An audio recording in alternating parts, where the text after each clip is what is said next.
Olá, meus amigos. Eu sou o capelão Alexandre Costa e, de uma forma simples e com um linguajar de fácil entendimento, nós montamos este estudo com um breve comentário para que possamos compreender o princípio de cada livro da nossa Bíblia. Esperamos que esse estudo venha a aguçar mais o seu desejo de cada vez mais se aprofundar no conhecimento deste livro precioso que é a Bíblia. E o livro do nosso estudo é o Gênesis. A chave desse livro é o princípio, a origem. Gênesis do grego, Gênesis, origem, e do hebraico, Bereshit. Gênesis pode ser descrito com exatidão como o livro dos inícios. Pode ser dividido em duas porções principais, a primeira e segunda parte.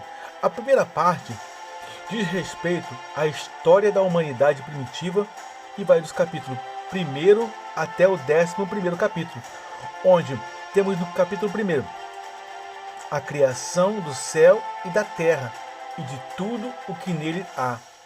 No capítulo 2 e capítulo 3, nós vamos ter a criação dos seres viventes. Já no capítulo 2, mais exatamente, nós vamos apreciar a formação do Jardim do Éden e como Deus criou a mulher. Já no capítulo 3 do livro do Gênesis, nós vamos observar a tentação de Eva e a queda do homem. No capítulo 4, nós temos o nascimento de Caim e Abel e o primeiro homicídio. No capítulo 5 do livro do Gênesis, a genealogia de Sete. No capítulo 6, a corrupção geral do gênero humano e Deus anuncia o dilúvio a Noé. No capítulo 7 de Gênesis, Noé e sua família eles entram na arca e acontece o dilúvio. No capítulo 8 do Gênesis, nós temos as águas do dilúvio diminuírem. Noé solta um corvo e depois uma pomba. E posteriormente, Noé e sua família saem da arca. No capítulo 9 do livro do Gênesis, o pacto que Deus fez com Noé. E Noé planta uma vinha. No capítulo 10, são relatados os descendentes, as gerações de Noé. No capítulo 11 do livro do Gênesis, temos toda a terra com uma mesma língua e logo após a confusão das línguas. A segunda parte do livro do Gênesis trata da história do povo, mais especificamente, que Deus escolheu como seu próprio povo. Vai do capítulo 12 até o capítulo 50 do livro do Gênesis. No capítulo 12 do Gênesis, Deus chama Abrão e lhe faz promessas. Abrão desce ao Egito. No capítulo 13 do Gênesis, Abrão e Ló separam-se. Já no capítulo 14 do livro de Gênesis, é um dos capítulos de Gênesis com mais acontecimentos. A guerra dos 4 reis contra 5. Ló é levado cativo e Melquisedeque abençoa Abrão. No capítulo 15 do livro do Gênesis, Deus anima Abrão e promete-lhe um filho. No capítulo 16, Agar é dada por mulher a Abrão. E Abrão, quando ele tinha 86 anos, acontece de Agar lhe gerar um filho, Ismael. No capítulo 17 do livro do Gênesis, Deus muda o nome de Abrão para Abraão. E Deus também muda o nome de Sarai para Sara. No capítulo 18 do livro do Gênesis, aparecem 3 anjos a Abraão. E Deus anuncia a destruição de Sodoma e Gomorra. No capítulo 19 do livro do Gênesis, Ló recebe os anjos em sua casa e acontece a destruição de Sodoma e Gomorra. No capítulo 21 do livro do Gênesis, acontece o nascimento de Isaque com Abraão aos 100 anos de idade. No capítulo 22, Deus manda Abraão sacrificar seu filho Isaque. No capítulo 32 do livro do Gênesis, acontece um dos fatos mais inusitados. Jacó passa o val de Jaboque e luta com um anjo e prevalece. No capítulo 37 do livro do Gênesis, José é vendido por seus irmãos. No capítulo 40 do livro do Gênesis, José, na prisão, interpreta 2 sonhos. E no capítulo 41, José interpreta os sonhos de Faraó. Faraó põe José como governador do Egito. No capítulo 49 do livro do Gênesis, Jacó abençoa a seus filhos e morre. E no capítulo 50 do livro do Gênesis, acontece a lamentação por Jacó e o seu enterro. José anima seus irmãos e acontece a morte de José. E aqui, nós vamos observar logo no último capítulo do livro do Gênesis, acontece algo muito interessante, onde o Gênesis é encerrado com choros, com prantos e lamentações. No entanto, nós observamos também que logo José é quem vai consolar a seus irmãos, a quem o tanto fizeram mal.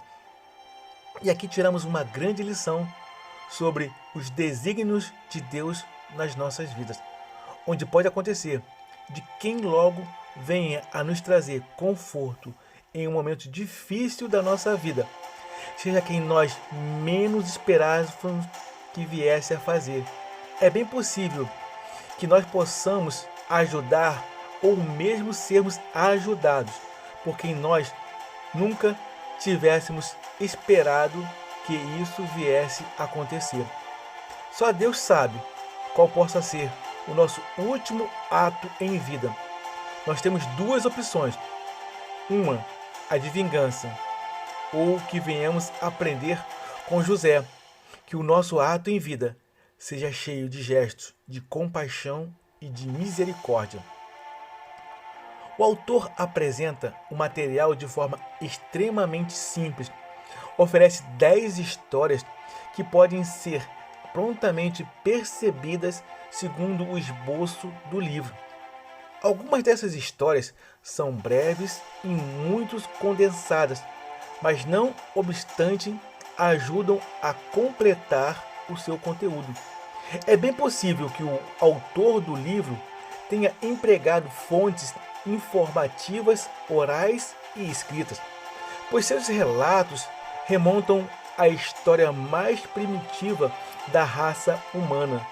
Embora muito se tenha escrito sobre o assunto das possíveis fontes literárias do livro de Gênesis, há muitas objeções válidas que nos impedem de aceitar os resultados da análise dessas fontes. O livro de Gênesis salienta por todas as suas páginas a desmerecida graça de Deus. Por ocasião da criação do mundo, a graça se exibe na maravilhosa provisão preparada por Deus para as suas criaturas. Na criação do homem, a graça de Deus se manifesta no fato que ao homem foi concedida até mesmo a semelhança com Deus.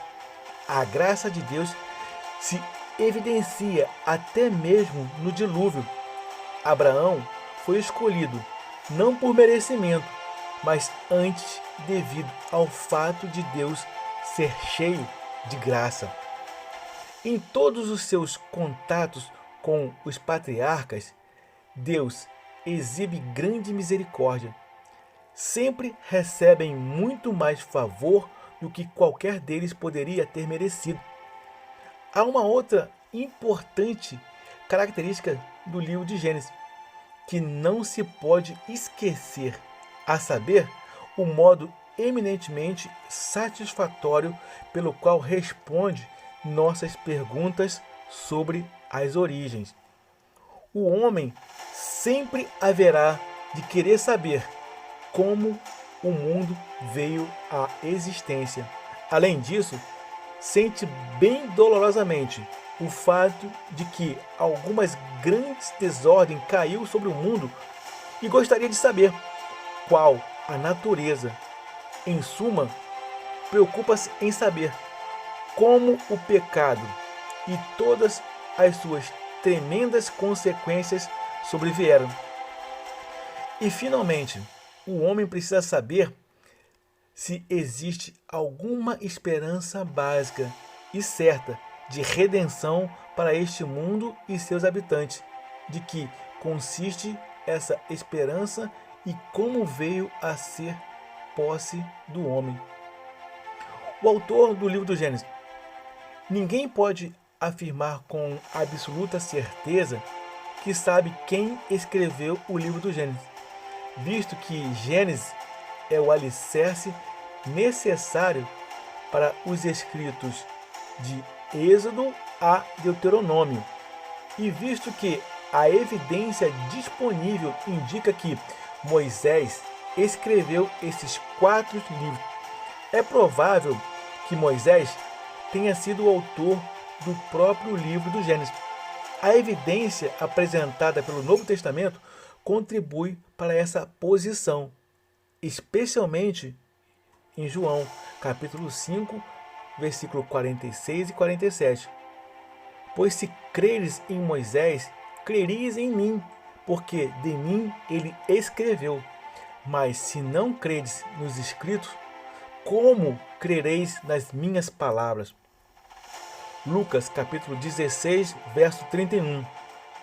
Abraão, porém, lhe disse: se não ouvem a Moisés e os profetas, tampouco acreditarão, ainda que ressuscite alguém dentre os mortos.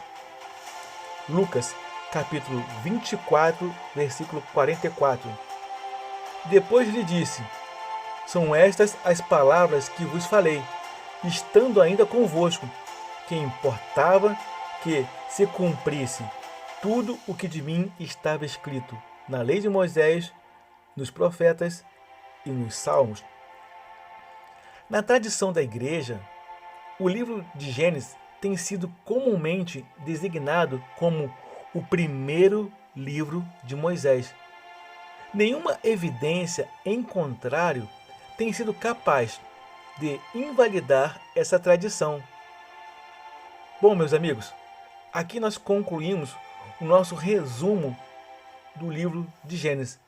Com certeza, ele te aguçará a buscar mais informações, que te fará crescer em muito e não somente em conhecimento, mas também em espiritualidade.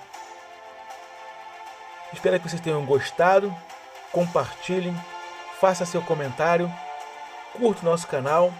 Eu sou o capelão Alexandre Costa e a todos uma jornada abençoada e feliz. Shalom, shalom, graça e paz.